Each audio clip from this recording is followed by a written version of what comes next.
So today's episode, we're starting off with Keith Farnsworth from CrossCountry Freight Solutions, a familiar face for all of you who have been a long-time listener. Keith, what's going on, man? What's new in your world? Thomas, great to be here with you, man. I was excited to get your message and happy to join you for a few minutes today. Absolutely, man. There's a lot going on in the freight world, but more excited, than anything. You guys have been doing a lot of cool stuff across country, so I want to dive into that first because I think you guys are one of those, LTL providers that I don't feel like talked about as much, like some of the legacy providers, ODFL and those guys. So, what's new for you guys? What have you guys been up to since the last time you and I talked? I know you guys launched a Houston terminal. That's pretty huge. Walk us through some of those new changes. TMS.ai is the next generation transportation management system from RoseRocket, one of the most awarded and respected logistics tech companies in North America. Unlike legacy TMS software, TMS.ai is AI native from day one. It's built to help enterprise logistics companies scale without hiring, streamline operations, and automate complex processes from dispatch to invoicing to pricing strategy.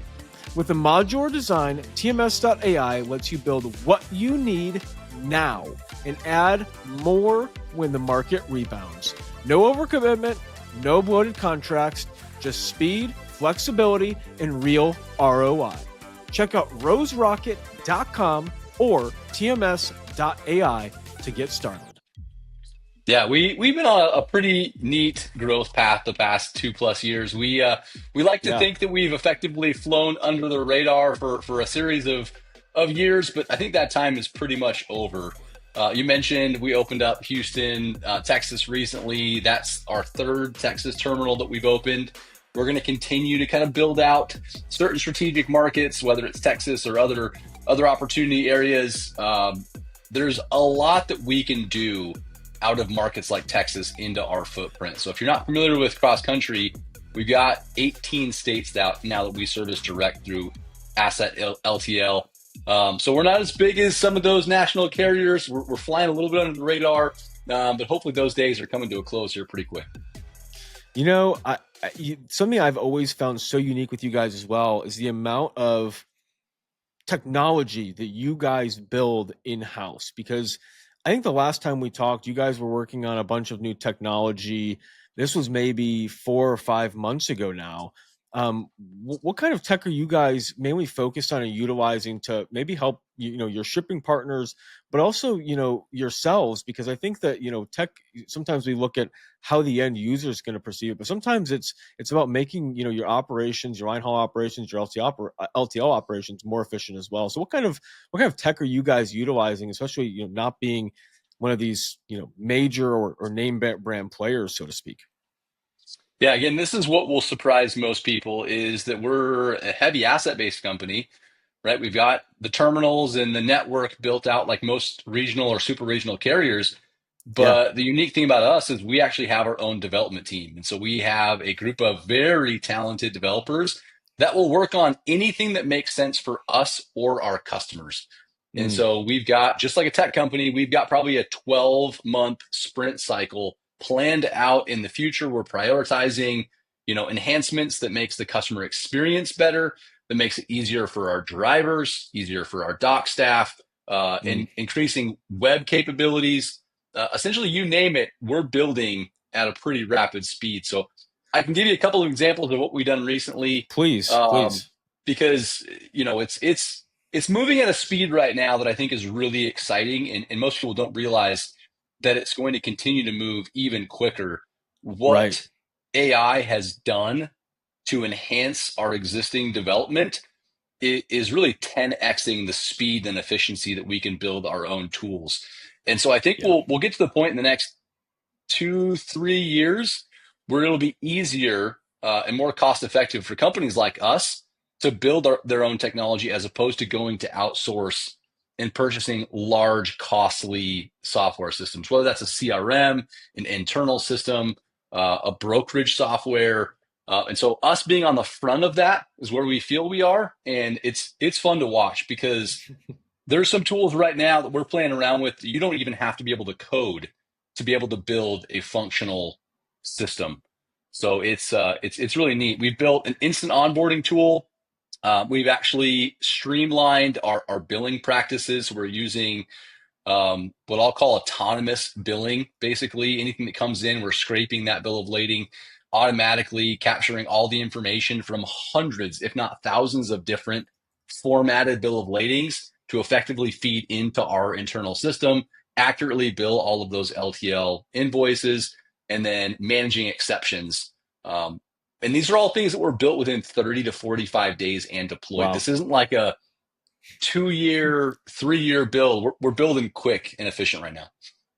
Yeah, that's what I've always loved about you guys, Keith. And not to put too much love for you guys. There's a lot of great carriers out there, but I feel like you guys are really adapting to the times in the market very quickly. You guys aren't sitting around and looking around and analyzing everything to death. You guys are making instant decisions and deciding, hey, we're going to adapt with these times. We're noticing maybe the bigger players are not adapting as quickly, but us being still kind of that that behemoth, but still trying to grow into that fully national carrier.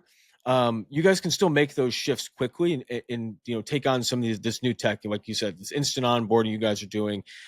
I think that these are really cool tools that not everyone or not every LTL provider, even every truckload provider is looking at and adapting to so quickly. And I think that that's what makes you guys so unique, and why I like having you guys on the pod and talking about what makes you guys different. It kind of comes down to convenience, right? What can we do to make things Can easier for Yep. our customers, easier for our drivers?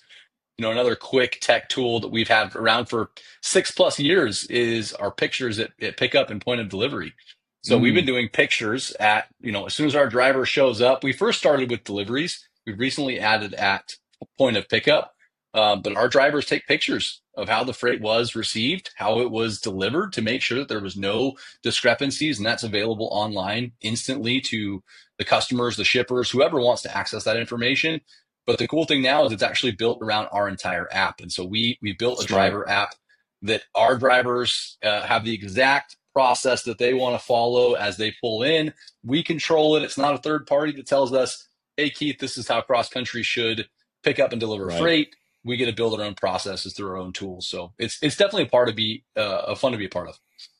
And it's great, I'll touch on this real quickly. It's great that you guys are so driver focused too. You guys are building a lot of tools to help the driver, to make the driver experience better, and to help your driver retention, which I think is a massive problem in the industry. But I want to dive into the current state of LTL, because I think that we hear a lot of the doom and gloom and what's going on in the overall truckload market. I don't hear as much. Maybe it's just my own echo chamber of being a full truckload broker for so long. But what's the state of LTL? Is LTL is down right now? Is the overall truckload market? Are tariffs impacting things? Are things stabilizing? Is it still turbulent? What are you guys seeing in the LTL space? Yeah, I don't have anything real wise that I'll share here. I'll share some anecdotal information, I guess, just based on me being in the field the past couple of weeks. Yeah. I was in Chicago and then recently in LA, and I will say for those two markets, yeah, the tariffs are definitely making an impact. Mm, Shippers are, on pause essentially. I talked to one account in Chicago where they're bringing in goods and containers from China, and he point blank said, I can't move anything in right now. I'm not able to sell anything at the current tariff cost. I'd love to yeah. have a freight conversation with you, but the reality is, if it wasn't you walking in, I'm not having this conversation, because there's no point in talking freight. I don't have anything to move, because until things change, I'm kind of stuck. So there's a little bit of that wait and see. I think overarching in LTL, we were very bullish on what Q2 and Q3 were going to be. Um, Here at CrossCountry, because of some of the changes and expansions, we're celebrating some growth, but I don't know that that's the same for people that are not opening major markets and seeing some new expansion.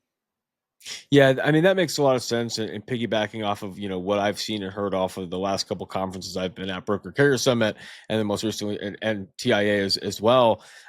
So it seems to be a lot of that hesitation in the market right now, just kind of waiting and seeing. getting the perspective of, okay, what are we going to do? Where can we, migrate our supply chains to, and what's going to happen overall with the tariff situation over the next, 30, 60, 90, 120 days. So yeah, I mean, that makes a lot of sense as to what, I've heard overall, and just, overall anecdotal evidence. But, we've seen a lot of those, and I guess how the tariffs can impact, what you guys are doing. But you guys are, like you said, you guys are opening a lot of new terminals. You guys are celebrating a lot of good growth, which, that's still, if you guys are seeing those growths and you guys are still growing, and still, I don't think you guys would still be growing if LTL was super down, even if you guys are adding into new markets. Is my take. What do you think? Yeah, and certain aspects of our business are growing at a different speed. Like in the West Definitely. right now, as we've opened certain markets in the West, our West is up, I think, 12% year over year right now, which is great. I think most people would love to see 12% growth year over year. Our national accounts and 3PL business is up close to, and 3PL business is up 18%. National overall is up 15%, right? There's other markets, there's certain markets that are down for us. But Yeah. we are definitely seeing some growth right now. We were expecting, with all of the tariff, what I'll call nonsense, is going on, right? But with all of that, we were expecting to see a pretty slow month this month, and then potentially a very quick rebound. We haven't seen that. We're still growing month over month, which is kind of surprising. But we're watching with everyone else very closely to what's going to happen next. Yeah, and I've heard that as well. As a lot of people were forecasting, hey, maybe April wasn't going to be as good, and start to see the kind of that rebound going into kind of that summer season. And it seems like that bounce hasn't just maybe been there yet, or we're kind of just waiting for that to occur, if it does. Um, I want to, kind of get your take on, something we've seen a lot of the last 2.5, 3 years, and it's been, carrier bankruptcies and a lot of consolidations. And you guys, to your credit, have grown a lot through, I believe, through a lot of consolidations and acquisitions. But has some of the recent, carrier bankruptcies or anything like that, impacted you guys, or has that been, an uptrend for you guys in kind of gobbling up some of those, maybe smaller LTL providers, or even some of the bigger companies like Yellow who've gone out of business? Yeah, the yellow definitely impacted us. We grew at the second fastest pace from what I was able to see from a publicly traded company. So we did Wow. have that really quick, went out there and was able to solve some problems for those customers. So we had a benefit from that YRC bump. As far as our acquisition growth, we've purchased a number of companies over the years that traditionally have fallen, second, third generation. Maybe they haven't evolved enough in the space to be relevant in 2024, 2025. But Mm, I see the same thing over and over again. And typically when an LTL carrier specifically goes out of business, it has a lot to do with their pricing and the fact their pricing has not changed. Their technology has not changed. Sometimes since 1985, sometimes since wow. 1995, there's accounts they're actively moving freight for that is they're still getting the same amount today that they were, 15, almost 20 years ago, which is just you can't be profitable and grow if you're not continuing to evolve as a company. And that's unfortunately what's plaguing, I think, and it's going to get worse. I truly believe that if there are smaller regional carriers that do not, you know, latch onto this technology revolution or this AI revolution that's allowing people to scale and build their own tools without a tremendous amount of expertise, if they don't Yeah. latch onto that, the gap that we're creating or that maybe, other larger providers are creating, it's going to get wider and wider, which makes it tougher and tougher. How do you think that some of these companies are get so massive and don't end up, like you said, maybe have the same pricing structure they've had for 15 years with a single customer, and don't ever evolve or change with trends or markets, or just things like that? How do things like that fall through the cracks? I know they've done it And at CCFS, but like, you're gonna get me in trouble here a little bit because this is something that I do have some passion towards, right? I've seen a lot in the past 15, 20 years. I think one of the primary problems is you in trucking companies and asset based specifically, you have people that start in a role, and one of the great things about asset, LTL or asset truckload, is typically they start in a role and then they get promoted up through the ranks. Mm, And, as you get all the way to kind of one of the leaders of those companies, these folks are not necessarily technology folks, right? Because if right. you've started in an industry that's heavy asset like trucking, once you get to be, a VP or an executive or whatever it is, you're probably not too comfortable taking large leaps when it comes to coding or development or any of those things. And so that, I think, sometimes that fear of change or the fear of technology, I think a lot of times holds companies back. And so you almost need an outsider or an outsider that comes in that can Mhm. advise on, hey, this technology can really help us move forward. But you have to keep in mind that's still an outsider coming into that organization and they're not as trusted. So I think it's a little bit of a problem. I think in our industry that we don't have tech forward thinking executives in, not in all companies. There's a lot of really great folks out there, but I think as a general statement, I think sometimes we don't have as much tech forward thinking on the asset based side. Yeah, I tend to agree with you because, the asset based side, especially, I mean, we've seen shippers utilizing newer technology for the past 10 or 15 years. We've seen brokers adapting to new technology.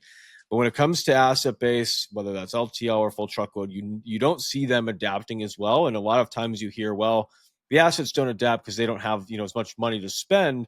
But at the same time, it's, like what you said, a lot of the tools, especially right now, if you're not trying to adapt now, it's really the pinnacle of being able to adapt and change and build things out with lower cost and lower lower threshold to get into some of these tech things. And what I think is interesting, Keith, is the last few years, I think we've seen probably more tech growth in the asset side and trucking than we Mhm. probably did from 2000 to 2018 altogether. I think you're 100% spot on, and I think it's going to continue to, I think, ramp up, and I hope at one point that maybe disruption is the word I'll use, but there's been a fair amount of disruption in our space the past 6 years. Oh You yeah. could name a number of things that we were not anticipating. Now, tariffs being the newest, most exciting disruption we're seeing. But if at any point we get to a normal baseline again, here at CrossCountry, we're going to be so excited because we feel like we've iterated, we've tweaked, we've solved for the past 6 years, and if we get back to a level playing field where we can expect what the next 12 or 18 months look like, I think you'll see us race forward really fast. Yeah, I think we've all gone from the 12-month to 18-month like detailed forecast to more the 3-month very detailed forecast, 6-month detailed forecast, and then the 12 and 18-month is a little bit, uh, it kind of depends on what happens, right? You really have to get into some of these 3 and 6 month cycles because of it feels like every 3 or 6 months we have a new crazy event that's going on. And like you said, tariffs is just the newest one, but we can talk COVID or, just plenty of other crazy events that have gone on over the past, 6 or 7 years. It's been pretty game changing to use, kind of a buzzword, but um, carriers, brokers, and everyone really have had to adapt over the last few years, and that's I think kind of been the biggest disruptor is adapting to what's happening. Right, first it was moving into this world of all Zoom meetings, like we're doing right now to have this podcast. But we're back to a world where we're having a lot of in-person meetings, and people want to meet in person and have those handshake moments, those face-to-face, and those lunches again. So I think that it's always trying to adapt and change to what the both the sales world and also the trucking world is kind of orienting itself toward in any given quarter or any given moment. Yeah, whatever happens next, we'll be ready. I don't know what's on my bingo card for the next disruption, but we feel like we're battle tested at this point. And you're right, the face to face interactions. This industry is still doing business with people. Yeah. And so I was even in LA last week doing face-to-face visits. I mentioned I was in Chicago doing face-to-face visits. And that's where business is grown, is meeting, solving problems face to face and getting things done. So I agree Yep. 100%. Yeah, I heard an interesting statistic recently, and I don't know how true this rings for freight, but I heard that HubSpot said like less than 1% of cold calls lead to like a conversion or to a sale. And I was like, that may be true in a lot of industries, but I feel like in freight, that conversion is probably a lot higher because this industry is very people oriented, and especially because we're moving such, in a lot of cases, higher value goods, sometimes 100, 200, $1 million in goods. You really want to have that phone interaction or know who's on the other end of the phone. And it's a little bit tougher, I think, to do that in kind of a world, especially right now, that seems like, yeah, we're sprinting with tech, right? But at the same time, some of that tech may not be the tech that solves things. I see a lot of AI tools to replace people, and I think that that's maybe not the way to go, right? Like we say, this industry is very people oriented, and it's I don't think that we're going to be able to get rid of the people. Yeah, I think it was funny you mentioned that. I uh, I think our conversion rate's a little bit higher. I think last week I saw 20 customers in LA. I think I signed 10 of them up on the spot, and three of them shipped within 24 to 48 hours. And so I'll get freight from probably six or seven more of those. And so my conversion rate on just walking in and high-fiving or handshake is going to end up being probably 40%, which is what I saw when I was out in Houston. Yep. Um, so I think our conversion rate in person's, fairly high. But I received a phone call and I chuckled. I received a cold call the other day and I was like, I think this might be AI. And so I kind of started testing my responses, throwing out random responses out there. And I was like, it's definitely AI. But I was like, it's good enough that I didn't know for sure. And so then I was messaging, some of my team, and then sure enough, 2 hours later, the phone rang and it was the exact same AI agent, basically with the exact same pitch. And I was like, oh man, as much as I think this might really help us evolve, we've got to fix some of the kinks before. And then 2 hours later, I received the exact same cold call from the AI agent. And I was like, well, now I'm never doing business with this company, even if I was somewhat intrigued before. And so we've got to make sure that we are tightening up on some of the processes and not creating bad experiences. So there's definitely places where I think that's going to come in and solve right away. Just being careful around making sure you're not turning certain clients or customers off. Yeah, I think that's interesting because we all have dealt with AI. We've all dealt with the systems that perpetually throw us through a loop, and we can't get through. I recently had an experience with DoorDash that was pretty terrible with their with their food side, and they tried to give me like a $2 refund, and when I called the actual person, they're like, oh yeah, we see what the problem is, and like gave me my actual like $15 refund that I was trying to get for my food that wasn't delivered. But it's like we all know what these systems do and how just easy it is for them to make just a simple mistake. So we have to make sure when we're utilizing the systems, especially in business, how is this system going to interact with real people? And if you are that person on the other end of the phone, how are you going to receive getting this phone call or this from this AI agent three times, five times in one day, giving you the exact same pitch that you've already heard? Maybe there's some fine tuning that needs to get in there. Yeah, for sure. No, I think that I want to dive into just kind of I think the last thing, Keith. I know our time is a little bit limited. Um, some of the kind of more, I guess I want to say, leadership trends or like lessons that you've taken away, because this has been a difficult 24 months, 12 months. Um, what have you guys found the most success in with navigating some of these markets over the last 12 months? Yeah, well, I think you said something, and I hope I don't take this the wrong direction here, but you mentioned just leadership. And before I jump into some of those things, I want to touch on what we've been doing at Cross Country. And so because of our growth the past 3 to 5 years, we've been able to bring some really talented people in. And one of the things that separates us from maybe one of those monster, seven or eight national carriers that everybody knows who those carriers are.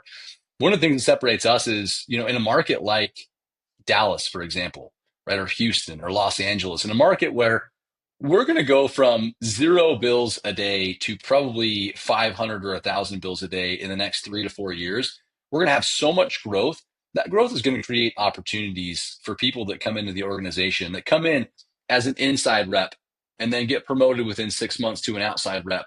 And then if they do really well, they'll be promoted to, a leadership opportunity or to a national account rep, or any of these things. That's one of the things as a leader I take great pride, and it's one of the things that I enjoy most about helping bring people into the organization, train them what it looks like to be, a leader in this space, but then see them take giant steps in their career. I've been incredibly blessed to take some pretty big steps in my career. Some earned, some where I'm like, I probably am not ready for this role, but figure it out. And if I can make some giant steps and build a career, I want to see that same growth for my teams. And we brought people in. One of my directors of revenue operations, Scott Juarez, he started as an inside rep. Scott started as an inside rep, was promoted to outside within 9 months. He Wow. was promoted another 9 months to inside sales manager, and then promoted to director of revenue operations 9 months later. And so he went from inside rep to director on our teams within 3 years. That's unheard of, but it's so fun to be a part of a company that's growing at a speed to give people that are talented and hardworking opportunities to latch onto that growth. I've got some rapid fire questions. They're as quick as your growth has been for the last couple of years. What's your favorite truck stop snack? Truck stop snack, man. This is gonna sound bad, but I'm like a Monster Energy guy. So like if I'm walking in, I'm probably getting like a green Monster or a white Monster, something like that. I don't know if there's a snack that I can think of. I mean, when you're road tripping or when you're driving across the country, anything in that truck stop looks good. But I'm It does. guaranteed to grab a Monster or something like that. What's your dream vacation destination? Oh man, I love Montana. So An app? Montana's like maybe not dream location. There's probably Yeah. somewhere coastal on the beach somewhere. My wife's a beach vacationer. I like the woods, and so we've got a property in Montana that we Oh, don't get hell out yeah. to enough. But there's no one around. There's no Wi-Fi. I mean, you're just completely disconnected from the world, and it's beautiful weather. Do some dirt bike riding and stuff like that. But that's my where my heart is in the woods in Montana. I love it, man. I love the woods. I'm the same way. I think if you tell me beach or woods, I'm taking the woods every time. What's an app you can't live without, non-work related? Ooh,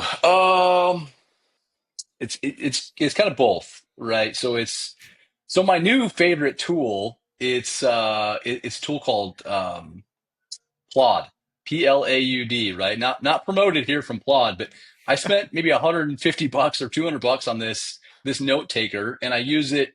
I do a lot of stuff with our local church community, and so I have a lot of meetings for church. I have a lot of meetings, obviously, for work. But it's an AI note taker, and it is Interesting. such a cool tool. So there's obviously an app that helps summarize face-to-face interactions or certain meeting interactions. I've had that for about 3 weeks or 4 weeks, and it's my new addiction. It just makes my life easier. So what you're saying is if you're a freight person who's going to a lot of in-person shipper meetings, or you're going to a freight conference and have a bunch of meetings scheduled, you should definitely look into the Plod Note Pen. Not sponsored by Think Freight, not sponsored by CFCFS, just Keith utilizing this awesome AI tool. And now I'm honestly going to be looking at this because I go to way too many freight events and my That's thumbs get tired. That's exactly what I was thinking of. There's a lot of events that I go to. There's one in particular that happens once a year where I have 40 plus meetings in two and Yep. a half days. And it's 30 minutes, and then the next person is 30 minutes, the next group is 30 minutes. And I'm thinking with this thing, I can hit record essentially, record that 30 minutes, run it through Claude or Chat GPT and summarize, what were some of the key takeaways. I'll never bring one of those notepads or anything to an event like that ever again. So it's just I used it last week in some of my face-to-face interactions. And the cool thing is I'm thinking about how do I coach myself to be better, and what did I not bring up in that sales call that I should have brought up. So it's a Mm. really neat tool that I've found some value in. I love it. It's a great coachable, like you said, it's great for coaching too. You can literally see, hey, damn, this is a question I completely forgot to ask. Okay, how can I coach myself and make this for the Yep. next time be even better? Keith, are you a dog or a cat person? This could tell a lot about you. Oh man, I'm gonna get some haters for this. We don't have any pets in the house, Okay, so like I think respect, if respect. definitely dog. So I grew up with dogs. I think for our house, we our littlest one is not too keen on some of the puppies. So for her, we don't have any dogs in the house or any cats in the house. Hey, I'm sure that'll change in the future, but also respect to not having the animals right now. Keith, when you come on the show, I always have a great time talking with you, talking a little bit of LTL. I learn a bunch about about not just yourself, but also about CCFS. Where can the audience connect with you if they want to learn more, or if they've got something that they need to ship, or they want to talk to you about the Quad Note Pen, which I think is my new favorite device that I haven't even gotten yet. Yeah, I'd love to have interactions. I'm pretty active on LinkedIn, so please check me out on LinkedIn. Love to connect and shoot messages back and forth.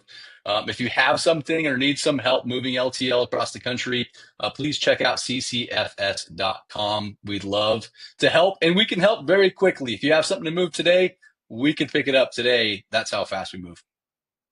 I have interacted with their sales team, and I've had lunch with them right after they've had shipper meetings, and they have had shippers on board within like 10 minutes. So I can honestly attest to that. Keith, it's great having you on. I really enjoy your conversation. We got to have you on more often because I don't have enough LTL people to chop it up with. Um, yeah, thanks for coming on, dude. Thomas, much appreciated. I saw that I was on episode 42. This is, I think, maybe 82. So maybe, 122. I'll see you again. Well, hey, hopefully we'll have you on like 102. We'll have you on a little bit sooner. Sounds good. Appreciate it.